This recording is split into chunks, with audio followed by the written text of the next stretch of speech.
이 시대는요, 가만히 정체되어 있지 않고요, 계속 어디론가 흘러가고 있다는 것을 우리가 알 수 있어요.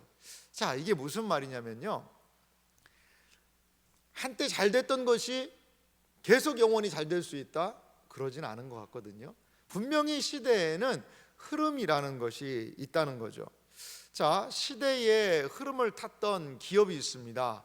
미국의 1888년도에 창업한 코닥이라는 회사가 있어요. 여러분 기억나십니까? 코닥이 뭐예요? 필름. 그러니까 예전에 필카라고 그러죠. 필름 카메라 했을 때 거의 다 코닥 필름을 끼고서는 사진을 찍고 그거를 인화를 하고, 그러니까 한 시대를 풍미했었죠. 코닥의 명성을 따라올 자들이 없었습니다. 그런데요, 2012년에 코닥이 파산을 했습니다.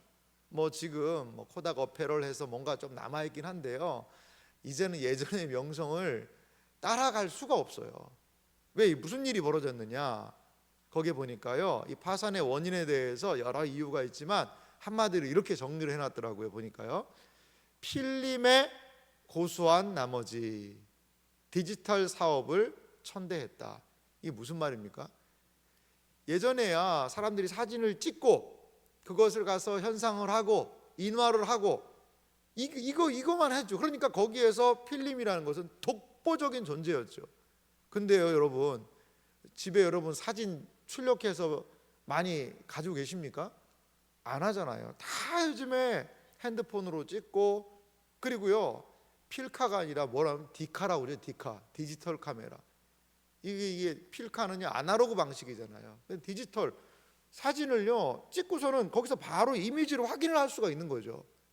그러한 시대가 와버린 거죠. 근데 이 코닥에서도 자기들이 아마도 앞으로 이런 게 올 거라는 것을 경영진들이 알았다고 그래요.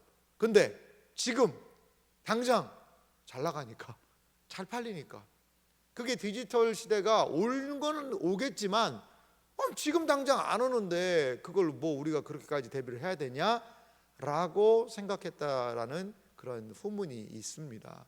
그렇죠. 시대의 흐름이 있어요. 분별할 때가 있습니다. 여러분, 우리가 이 새벽을 깨우고 이 자리에 나온 이유는 무엇입니까? 주여, 시대를 분별하게 하여 주시옵소서. 때를 분별하게 하여 주시옵소서. 나아가야 할지, 머물러 서야 할지, 아니면 무릎 꿇고 있어야 할지, 주여 내가 무엇을 하리이까? 이 심정으로 우리 이 새벽을 깨우고 있는 것 아니겠습니까? 우리의 자녀들의 상황이 있습니다. 우리의 직장의 상황이 있습니다. 가정의 상황이 있습니다. 사업의 상황이 있습니다. 개인적인 상황이 있어요. 우리는 이러한 여러 상황에 놓여 있는데 과연 어찌해야 할지, 어떻게 무엇을 감당해야 할지 하나님께서 이 새벽을 깨우며 기도하는 심령들에게 말씀하여 주시기를 주님의 이름으로 축원합니다. 자, 그런데요, 이러한 삶의 전환점이 누구에게도요? 야곱에게도 찾아왔어요. 야곱에게도. 오늘 성경을 이해하기 위해서는 윗부분에 대한 이해가 필요해서 제가 25절 말씀, 이 부분을 좀 읽어드리겠는데요. 창세기 30장 25절입니다. 이런 부분이 있어요. 라헬이 요셉을 낳았을 때에 야곱이 라반에게 이르되 나를 보내어 내 고향 나의 땅으로 가게 하시되 내가 외삼촌에게서 일하고 얻은 처자를 내게 주시어 나로 가게 하소서. 내가 외삼촌에게 한 일을 외삼촌이 아시나이다. 지금 야곱이 무슨 얘기를 하고 있는 거죠? 외삼촌, 저 이제 가겠습니다. 그 얘기하는 거죠. 14년간 일을 했어요. 지금 14년 동안 일을 했는데 이제는 떠날 때라는 거죠. 자, 무엇 때문에 그걸 이 야곱이 그것을 감지한 것은 무엇이요? 이유가 뭘까요? 라헬이 요셉을 낳았기 때문입니다. 그러니까 라헬에게서 자녀가 태어난 것을 아마도 하나님께서 주시는 자신의 삶에 무엇인가 변화가 필요한 그러한 시점이라고 그는 생각했을 수 있어요. 자, 야곱 한번 생각해 보세요. 어제 우리 살펴봤잖아요. 야곱의 가정사에 대해 살펴봤잖아요. 아내가 넷입니다. 아이들이 태어납니다. 식솔들이 늘어납니다. 사실 외삼촌이라는 그 그늘 아래에 서 있으면 그래도 좀 비빌 언덕이 있잖아요. 여러 가지로. 왜? 쉽게 말하면 안정적인 일터가 있는 거예요. 가족은 늘어납니다. 가족은 늘어나고, 그리고 일단은 안정적으로 어느 정도 일할 수 있는 일터는 있고, 그러면요, 일하는 거 바쁘고 뭐 정신이 없어서 다른 거 생각할 여력이 없어요. 그런데요, 누가요? 요셉이 태어나는 거죠. 요셉이 태어나자 아하, 그는 무엇인가를 깨달았던 것 같아요. 이대로는 있을 수는 없구나. 이제 나도 무엇인가 하나님이 하실 일에, 하나님의 약속을 따라 움직일 때가 됐다라는 직감을 이 사람이 했던 것 같아요. 야곱이 말이죠. 이렇게 야곱이 떠나겠다라고 이야기하자 라반이 제안을 합니다. 어떤 제안인지 보실래요? 27절에서부터 보면요, 창세기 30장 이렇게 말합니다. 라반이 그에게 이르되 여호와께서 너로 말미암아 내게 복 주신 줄을 내가 깨달았노니 내가 나를 사랑스럽게 여기거든 그대로 있으라. 자, 라반은 생각했어요. 여호와께서 분명하게 말하죠. 너로 말미암아 내게 복을 주셨다는 것을 자기가 깨달았다는 거죠. 근데 그 다음 절은 우리가 믿기가 좀 힘들어요. 내가 나를 사랑스럽게 여기거든, 좋게 여기거든. 아니, 외삼촌이 좋을 게 뭐가 있어요? 막 사기치고 뭐 여러 가지 했는데, 근데 지금 아주 부드럽게 얘기하는 거죠. 그대로 좀 있으면 좋겠다. 그러면서 28절에 제안을 합니다. 내 품삯을 정하라. 내가 그것을 주리라.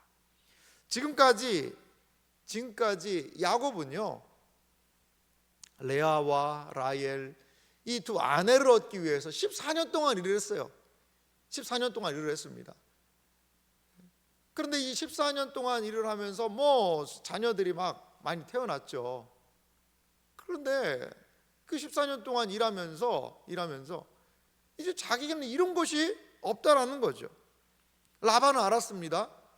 분명히 이 야곱, 얘가 복덩이구나. 복덩이. 얘가 우리 가정을 이렇게 부유하게 해주는구나. 그걸 아니까 좀 더 잡아두고 싶은 거죠. 사실 라반이 야곱을 속인 것은 왜 속였죠? 7년간 일하는 걸 보니까 얘가 라헬하고 결혼해가지고 다른 데로 휙 가버리면 나한테 없죠, 손해라는 것을 생각이 드니까 레아를 하고, 그래서 또 연장을 하고, 그래서 14년까지 온 거 아니겠습니까? 그러니까 7년간 일을 했어요. 레아랑 결혼했고 라헬하고 일주일 만에 결혼했잖아요. 그 다음에 거기에서 자녀들이 막 태어나기 시작한 거죠. 아마도 이 14년 끝쯤에 누가요? 요셉이 태어난 것 같아요. 요셉이 이제는 이러한 상태에 머물러 있어서는 안 되겠다라는 생각을 한 거죠. 이때 라반은 다시 야곱을 붙잡습니다. 이대로 내가 너를 보낼 수는 없다. 조금 더 있고 이제 내가 진짜 너한테 품삯을 주겠다. 좀 이게 너무한 거 아닙니까, 여러분? 이제야 만 14년 가득 꽉 채우니까 지금부터 품삯 줄게. 품삯을 정하자는 거죠. 그러자 야곱이요, 하나의 소원을 얘기를 해요. 야곱의 소원은 뭘까요? 그게 바로 30절에 있는 건데요. 30절 말씀 이렇게 이야기합니다. 내가 오기 전에는 외삼촌의 소유가 적더니 번성하여 때를 이루었으니 내 발이 이르는 곳마다 여호와께서 외삼촌에게 복을 주셨나이다. 야곱이요, 분명하게 이야기를 합니다. 하나님께서 나로 말미암아 외삼촌에게 복을 주신 겁니다. 여러분, 누구 말이 떠오릅니까? 아브라함의 언약이 떠오르지 않아요? 내가 가는 곳마다 복을 주고 너를 축복하는 자에게 복을 주고, 이런 식으로 하나님께서 아브라함에게 하셨던 약속이요, 지금 누구를 통해? 이삭을 건너 야곱 안에서 하나님의 언약이 신실하게 이루어지고 있는 모습입니다. 사랑하는 성도 여러분, 오늘 이 말씀 너무 멋있잖아요. 내 발이 이르는 곳마다 여호와께서 외삼촌에게 복을 주셨나이다. 이 말씀을 성취하시는 여러분들 되시길 주님의 이름으로 축원합니다. 그러니까 외삼촌만 복되게 하자는 게 아니고, 외삼촌에다가 뭘 집어넣고 싶으세요 여러분? 내 발이 이르는 곳마다 여호와께서 내 가정에 복을 주셨나이다, 내 사업에 복을 주셨나이다, 내 자녀들에게 복을 주셨나이다, 나의 직장에 나 때문에 복을 주셨나이다. 얼마나 멋있는 말입니까? 야곱에게 하나님께서 허락하신 이 놀라운 은혜가 이 새벽을 깨우는, 특별히 오늘 현장에 오신 분들이 많이 계시니까 이 현장에 오신 분들에게 이러한 야곱에게 함께 하셨던 하나님의 복과 은혜가 충만하시기를 주님의 이름으로 축원합니다. 아멘 하신 분 그렇게 될 줄 믿습니다. 네, 정말 그렇게 될 줄 믿어요. 2024년이요, 좀 이런 것들을 우리 좀 경험했으면 좋겠어요. 아하, 이거는 내가 아니라 이게 하나님이 하시는 복이구나. 내 발이 이르는 곳마다 여호와께서 외삼촌에게 복 주셨나이다, 이렇게 자신감 있게 이야기할 수 있는, 이게 나 때문에 복 받은 거 맞나? 머리 극적극적 그러지 마시고요, 분명히 하나님께서 신자들을 통하여, 하나님의 백성을 통하여 주시는 복이 있고, 우리의 발바닥으로 걷는 곳마다, 우리가 속한 곳마다 이러한 야곱이 경험했던 하나님의 놀라운 복과 은혜를 우리도 동일하게 경험하는 오래게 되기를 주님의 이름으로 축원합니다. 그런데요, 보세요, 야곱이 하는 말이 있어요. 그래서 외삼촌 잘 됐지 않습니까? 이겁니다. 외삼촌 돈 많이 벌었죠? 14년 동안에 엄청나게 재산 많이 늘어난 거 인정하시죠? 인정. 그러나 나는, 이 야곱 얘기예요. 나는 언제 내 집을 세우리이까? 나는 언제 내 집 세우리이까? 애들은 늘어나요. 왜요? 아내가 넷이니까. 애들은 막 그냥 순풍순풍 잘나서 막 12명, 13명 늘어납니다. 늘어나는데 이거를 감당할 힘이 지금 야곱에는 없는 거죠.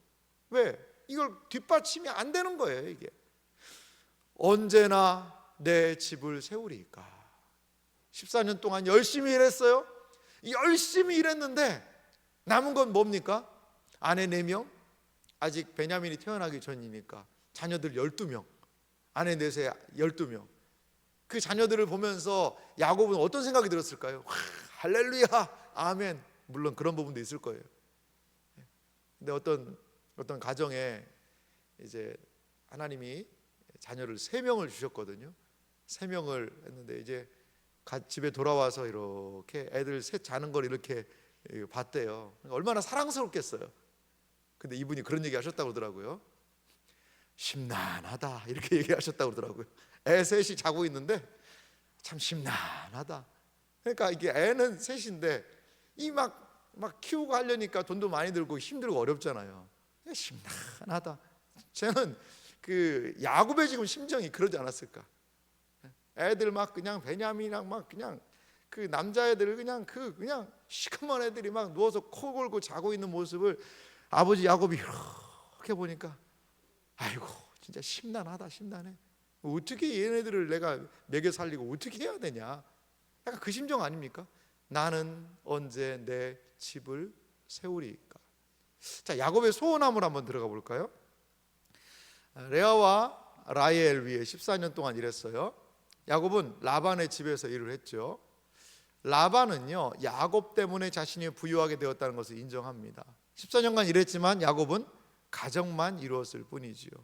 이제 야곱은요, 라반에게 임했던 복이 자신에게도 임하기를 원하는 겁니다. 라반에게 분명히 하나님이 복을 주셨는데 이제 하나님 저에게도 복을 좀 주셔야 되지 않겠습니까? 나는 언제 내 집을 이룹니까? 사실 이 시대에 저는 나는 언제 내 집을 이룹니까? 라는 이 야곱의 말이요, 저는 이 시대에 어떻게 보면 우리 젊은이들의 탄식 소리와 같이도 약간은 느껴져요. 여러분, 평생 일을 해가지고 집 한 채 살 수 있을까요? 우리의 다음 세대 자녀들이, 우리의 청년들이 평생 일을 해가지고요 집 한 채 살 수 있을까요? 여러분 알잖아요. 통장이 아닙니다. 요즘에 통장이 아닙니다. 뭐라고 불러요?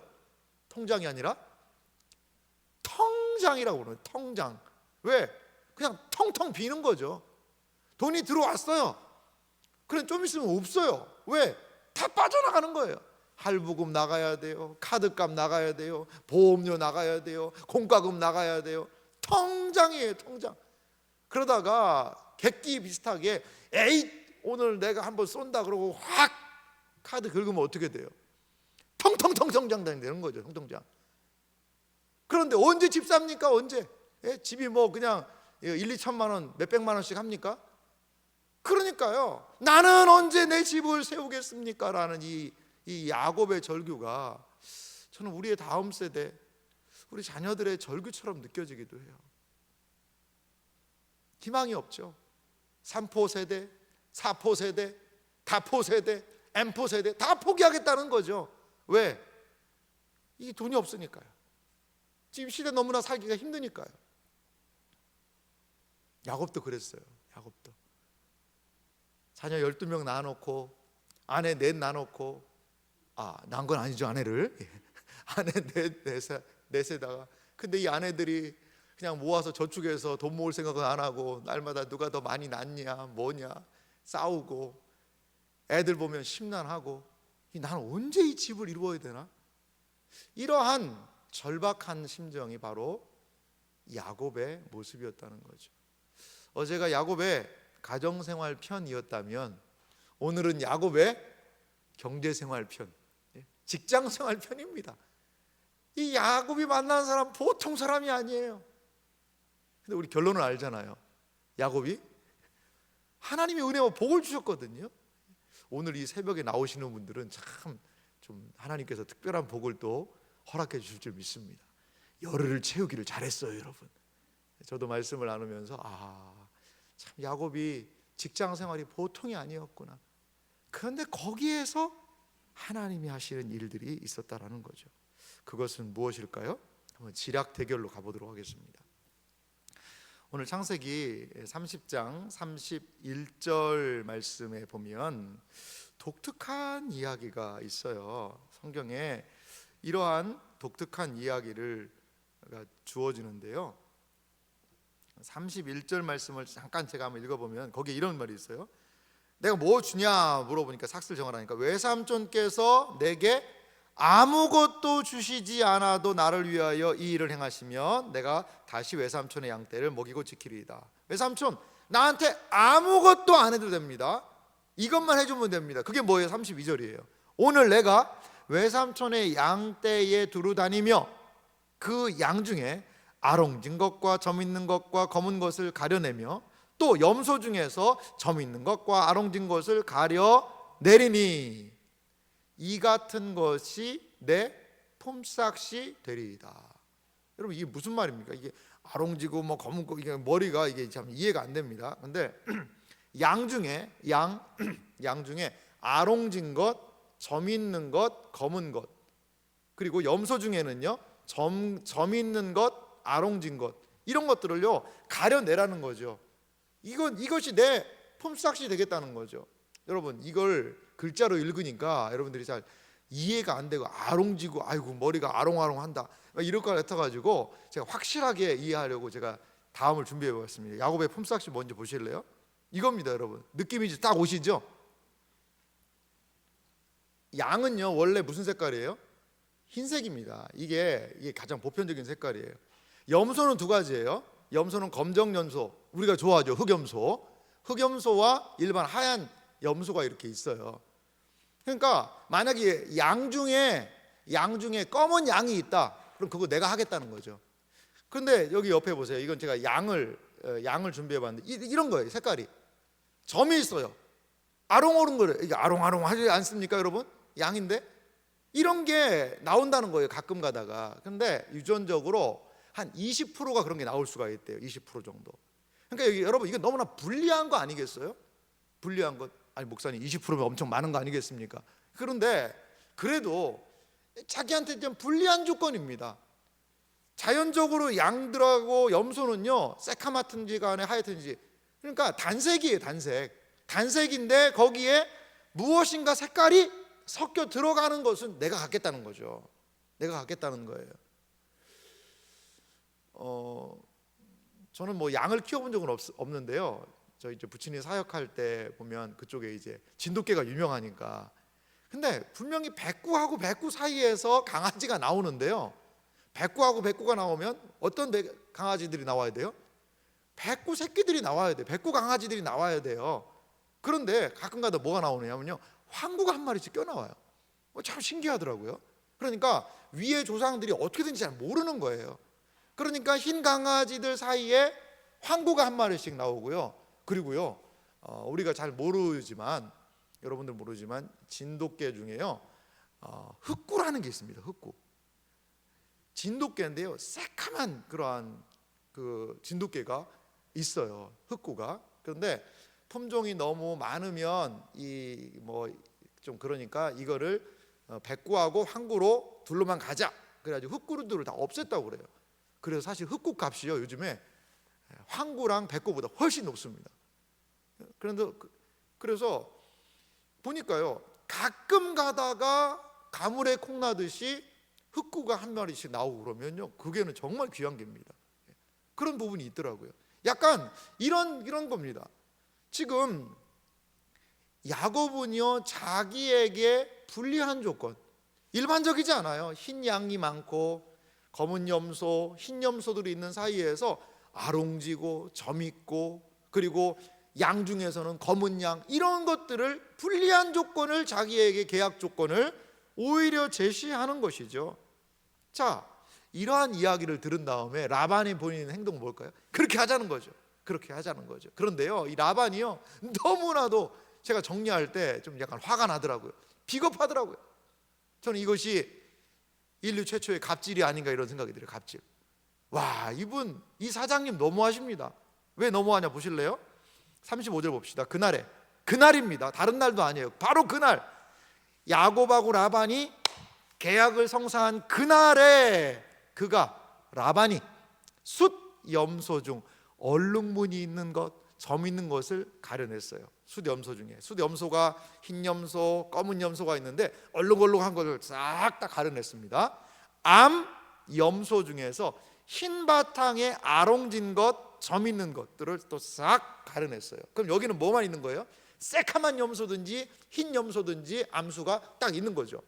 그리고 아롱지고 얼룩지고 한 것 싹 다 가려냈어요. 또 양 중에서 검은 것, 검은 양이 있으면요, 흰 양 말고 다 가려내고 자기 아들들한테 이걸요, 사실 이거 누구 거예요? 이제 사실 이게 야곱에게 줄 거잖아요. 어떤 측면에서 어떻게 보면 야곱은 얘들이 열심히 새끼들을 낳아가지고 오들 이제 야곱의 몫이에요, 이게 어떻게 보면. 근데 그것을요, 어떻게 해요? 자기 아들들의 손에 맡기고 36절, 자기와 야곱 사이를 사흘길을 뜨게 하였다는 거죠. 그리고 야곱은요, 라반의 남은 양떼를 치는 거죠. 여러분, 너무한 거 아니냐고요. 정말 너무한 거. 아니, 얼룩얼룩 달룩달룩한 애들이 서로 그 안에서 새끼를 낳아야 얼룩달룩한 애들이 태어날 텐데 그걸요 싹 다 빼가지고 3일길, 하루길도 아니에요. 왜냐하면 얘들이 가가지고 가서 새끼 낳을까 봐. 그래가지고 빨리 떼서 따로 아들들이 기르고 안 주겠다는 거죠. 그리고 자기의 흰 양, 흰 염소, 검은 염소, 여기만 이렇게 있는 거죠. 여기만 이렇게. 그러니까 여기에서 이제 얼룩얼룩 알룩달룩한 애들이 나올 가능성이 희박해진 그런 상황 아닙니까? 여러분, 우리가 사는 세상이요, 라반과도 같은 세상인 것 같아요. 돈 벌기 쉽습니까, 여러분?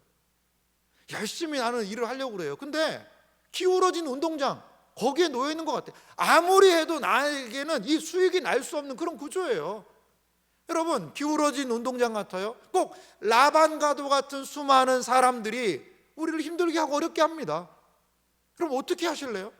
어떻게 하면 좋습니까? 삼촌, 이게 말이 됩니까? 이런 식으로 하면 나 그냥 안 있습니다. 얘기하는데 무슨 소용이 있겠어요? 이미 계약서 도장 다 찍었는데. 계약서대로 하자는 거죠. 왜? 계약했지 않냐 네가. 이게 누구 도장인데, 누가 이 계약서에 도장을 찍었는데. 계약서 들이밀면서 이 세상은 우리에게 말합니다. 불합리한 것을 요구합니다. 여러분, 우리 직장생활 하시고 사업하시는 우리 성도님들이 많이 계시잖아요. 우리 많이 위로해 주십시오. 쉽지 않습니다. 라반과도 같은 사람들을요 많이 만나거든요. 라반과도 같은 사람들. 이거 다 이 세상에 좋은 사람들만 있으면 얼마나 좋겠어요. 근데 라반투성이에요. 라반투성. 여기도 라반, 저기도 라반. 이 라반 피하니까 저 라반이 있고요, 저 라반 피하니까 저 라반이 있고요. 그 수많은 그 라반의 모략과 그러한 사기와 속임 속에서 직장 생활을 해야 되고 사업을 감당해야 된다는 것, 이게 참 보통 어려운 것은 아닌 것 같아요. 여러분, 이 비열한 라반의 행동, 비겁한 라반의 이 행동 안에서 과연 야곱은 어떻게 할 수 있을까요? 자, 중요한 변수가 있어요. 이것은 라반도 알지 못했던 저는 변수라고 보거든요. 라반은 생각하잖아요. 아하, 그래? 얼룩얼룩 아롱진 것들 다 해서 3일길 멀리 가. 이것이 야곱에게 줄 건데, 여기서 새끼치면 이거는 내 원래 거였으니까 너는 여기 안에서 하는 거잖아. 내가 치는 양떼 중에서 네가 골라라라는 거 아니냐? 그러면 어떻게 돼요? 뭐 간혹 가다가 나오다 하더라도 가물에 콩나서 나와서 내 재산은 계속 증식될 거고 야곱은 뭐 조금 가져갈 수 있겠지. 이 정도 라반은 머리를 잘 굴렸어요. 계약서 잘 쓴 겁니다. 그런데 변수가 있었어요. 그거 뭐냐? 하나님이 개입하신다는 거예요. 하나님의 개입하심이 있다는 사실을 여러분 믿으시기 바랍니다. 아무리 기울어진 운동장이고 아무리 사기를 치고 아무리 속여 먹고 하더라도 결국에는 하나님이 개입하실 것을 여러분 기대하시기 바랍니다. 어떻게 하시나 보실래요? 자, 창세기 30장 37절 보니까요, 야곱이 버드나무와 살구나무와 신풍나무의 푸른 가지를 가져다가 그것의 껍질을 벗겨 흰 무늬를 내고 그 껍질 벗긴 가지를 양떼가 와서 먹는 개천의 물 구유에 세워 양떼를 향하게 하매 그 떼가 물을 먹으러 올 때에 새끼를 베니 가지 앞에서 새끼를 뱀으로 얼룩얼룩한 것과 점 있고 아롱진 것을 낳은지라. 이게 무슨 말입니까, 여러분? 아니, 여러분 이해가 되십니까? 자, 야곱의 독특한 방식으로 한번 가보실래요? 야곱은요, 버드나무, 살구나무, 신풍나무. 이 신풍나무가 뭐냐면요, 우리 길거리에 있는 플라트나스 알죠? 그게 신풍나무입니다. 이파리가 넓고 한 거고. 이것들을요, 버드나무는 뭐 이렇게 쭉쭉 쳐지는 거지 않습니까? 수양버들 그거. 그리고 살구나무는 뭐 살구꽃 피는 거. 가지를요 쭉쭉 벗겨서 허옇고 이런 것들을 그 앞에다 이렇게 보여주는 거죠. 근데 그 당시의 사람들에게 이런 생각이 있었다고 그래요. 임신이나 수정 기간 동안 확실하게 눈에 들어온 것은 태아에게 표시를 남긴다는 그런 속설이 있습니다. 우리 약간 이런 거 있잖아요. 엄마들이 아이를 임신하면 조심하잖아요. 어떤 분은요, 닭고기를 안 먹는데요. 왜 닭고기를 안 드세요? 그랬더니 애가 닭살 될까 봐 그런데. 닭살. 여러분, 닭고기 먹는다고 애가 닭살로 나옵니까? 그러진 않잖아요. 그래도요, 조심하고 싶은 거예요. 그러니까 양들이 와서 매 하고 물을 먹으러 왔는데 이 가지나무 벗겨가지고 허연거리고 휙 흔드니까 양들이 그냥 막 혼미해가지고 그걸 딱 보니까는 거기에서 양들이 교미를 하고 새끼를 낳으니까 얼룩덜룩한 걸 낳았더라. 아니 여러분, 이런 얘기가 세상에 어디 있습니까? 예? 이런 게 어디 있어요? 그런데요, 야곱의 이 행동은요, 이게 믿음에 부합한 행동이라는 거죠. 아니 목사님, 그게 무슨 믿음이니까 미신 아닙니까? 미신이고 그렇게 뭐가 될 수 있겠습니까? 우리는 이 야곱의 행동의 의미를 다는 몰라요. 하지만 하나님의 개입하심에 대해서요, 야곱이 31장에 회상하는 장면이 등장을 합니다. 다음 내용 보실래요? 31장 내일도 연결된 본문이긴 한데요, 제가 읽으면서 설명드릴게요. 이제 야곱이 아내들을 다 들판에 모아서 이제 아버지한테 가자.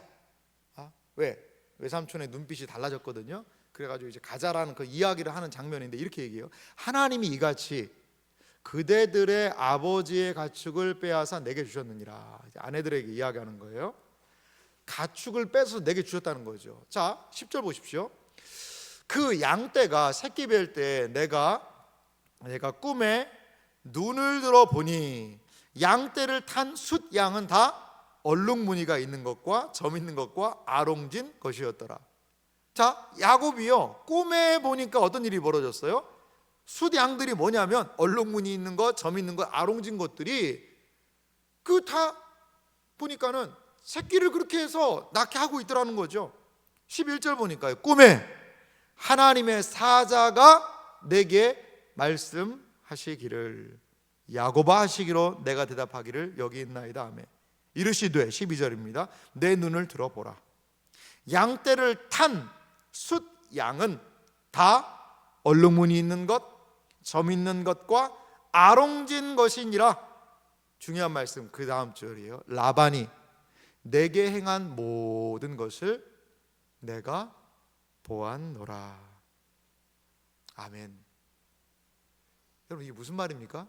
라반은 야곱에게 자기의 잔꾀를 부려가지고 좀 일을 하고 있는데요, 그런데 하나님께서 무엇을요? 라반의 그 모든 행동을 다 보았노라 라고 얘기하시는 거죠. 하나님께서 그 판에 개입하시는 겁니다. 그런데요, 그 수량이 다 얼룩무늬 있는 것, 점 있는 것, 아롱진 것들이 그 암양에게 새끼를 베게 하니까 다 뭐가 나오겠어요? 사랑하는 성도 여러분, 판이 기울어진 운동장입니다. 수많은 라반들이 우리를 속입니다. 하지만 하나님이 라반이 내게 행한 모든 것을 내가 보았노라. 우리에게 있는 이 현실과 상황에서 우리 답답할 수 있습니다. 마음이 어렵죠. 속이 탑니다. 하나님 어떻게 하란 말씀입니까? 라반이요, 그 얼룩얼룩하고 아롱진 것들, 점 있는 것 다 자기 아들들 통해서 멀리 내빼 돌렸고, 여기는 내가 얻을 유익이, 소득이 아무것도 없습니다. 그 절박한 상황이죠. 그런데 하나님께서 보여주신 게 있다는 거죠. 신풍나무 껍질을 벗기고, 버드나무 껍질을 벗기고, 살구나무 껍질을 벗겨서 그 양들 앞에 걸어놓는 행동은, 이게 뭐 어떤 미신적인 행동이라기보다 저는 이렇게 생각해요. 하나님이 보여주신 것을 순종하면서 이루어 달라는 야곱의 무엇이죠? 믿음에 대한, 어떻게 보면 믿음에 부합한 저는 행동이라고 봐요. 사랑하는 성도 여러분, 그렇습니다. 우리 기도합니다. 하나님께 기도해요. 하나님 이렇게 이루어 주실 줄 믿습니다 라고 기도합니다. 그런데요, 기도하는데도 불구하고 우리의 삶의 방향이 기도랑 다르게 가는 거예요. 기도는 이렇게 해놓고 삶은 이렇게 가요. 아니요, 그렇지 않아요. 하나님은 야곱에게 꿈을 보여주셨죠. 그것을 이루실 줄 믿었습니다. 그리고 그 꿈에 부합하게 행동하는 겁니다. 그렇게 이루어 달라고 행동하는 거예요. 우리가 기도합니다. 그러면요, 우리의 삶의 방향을 어디로요? 기도의 방향으로 가게 해야죠. 기도는 이렇게 하는데, 기도는 하나님 이것도 이렇게 해서 이렇게 주시옵소서라고 하는데, 거기에 걸맞지 않은 행동으로 나가게 되면 이게 밸런스가 안 맞지 않습니까? 하나님이 야곱에게 보여주셨던 꿈, 그 환상, 그것대로 야곱은 이루어 주실 것을 믿고 의지하며 지금 열심히 자기에게 주어진 일을 하는 겁니다. 지금 이 나무 가지를 벗겨놓은 것은요, 야곱이요, 하나님이 보여주신 꿈에 대해서 상상하고 그 꿈을 붙잡는 하나의 상징물이 될 수 있어요.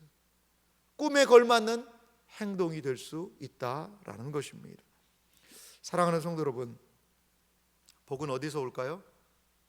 우리의 복의 근원은 무엇일까요? 다른 말로, 우리 어떻게 직장 생활할 수 있습니까?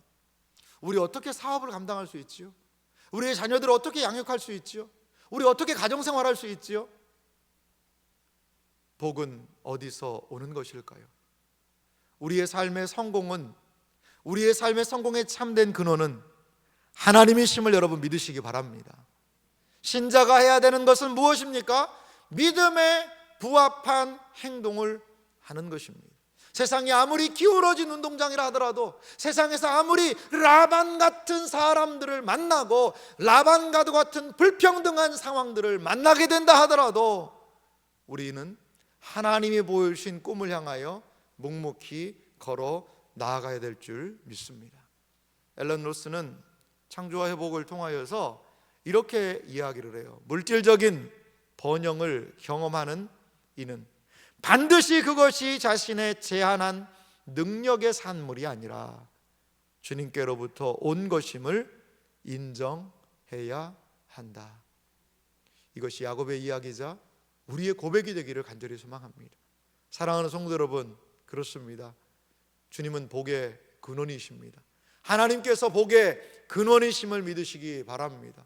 여러분, 무엇을 붙잡아야 됩니까? 하나님, 저를요 조금만 똑똑하게 해주세요. 그러면 제가 알아서 할게요. 하나님, 요것만 풀어주시면 그건 제가 알아서 합니다. 아니요, 그렇지 않아요. 전적으로 야곱에게 보여주셨던 하나님의 환상, 꿈, 그것을 기억하며 하나님이 보여주신 그 길로 가세요. 기울어진 운동장이라도 하나님이 그 기울어진 곳에서 역사하실 것입니다. 아무리 라반 같은 그러한 불평등한 상황 속에 있다 하더라도 하나님을 믿고 의지하며 나아가는 심령들에게 하나님께서 하신 말씀, 라반이 내게 행한 모든 것을 내가 보았노라. 내가 보았노라.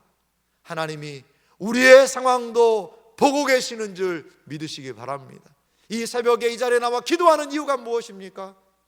바로 하나님의 이 말씀을 우리의 마음에 새기기 위해, 이 확신 가운데 우리 서기 위함이 아니겠습니까? 세상 보면은요, 라반이 이긴 것 같아요. 절대 이길 수 없는 상황입니다. 두렵지요, 무섭지요, 화나지요. 다 그래서 내팽개치고 싶은 마음이 들지 않습니까? 하지만 기도할 때 하나님이 우리에게 들려주시는 음성은 무엇이죠? 라반이 내게 행한 모든 것을 내가 보았노라. 이것 때문에 우리가 이 자리에 나온 것 아니겠습니까? 하나님이 보시면, 하나님이 보신다라는 확신을 가지면 감당하게 될 줄 믿습니다. 느리더라도 더디더라도 말이죠. 우리에게 주어진 모든 삶 속에 라반과도 같은 이러한 상황을 만나더라도 하나님이 보고 계심을 기억하며 끝까지 하나님 의지하며 나아가는, 두려움 없이 나아가는 여러분들의 삶이 되시기를 주님의 이름으로 축원합니다.